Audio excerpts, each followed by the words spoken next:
Just by watching, witnessing, experiencing, or mindful of that anger, first of all, the anger will not get any fuel. And secondly, if you don't add anything, you will experience it. It's a pure experience, and the nature of experience is changing. That means it's not permanent, it's impermanent.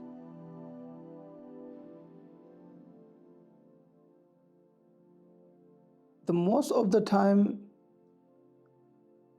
we are not really like a kind of the observing or watching or let's say experiencing the anger itself.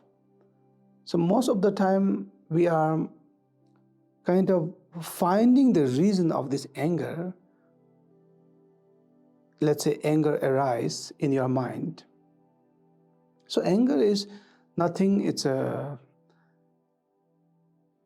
is a reaction from your subconscious mind and reaction of your the physical, the emotion, let's say the body.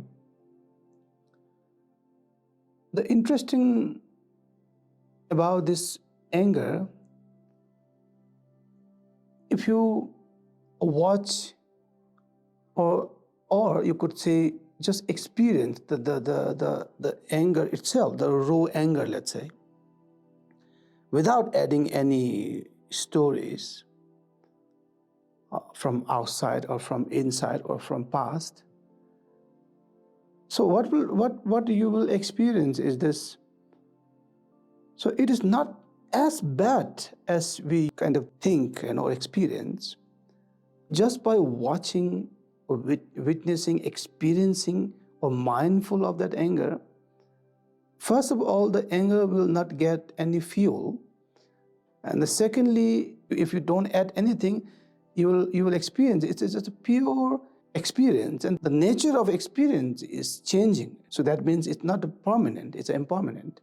Like a fire, if you don't add more fuel or wood, the fire is bound to dissolve itself. So the same with the anger, so that if you don't put any fuel from external or internal with this all the stories and making complicated, so the anger will dissolve itself just by experiencing or witnessing or observing or watching it, So it's a so beautiful practice. It's also a practice of mindful practice.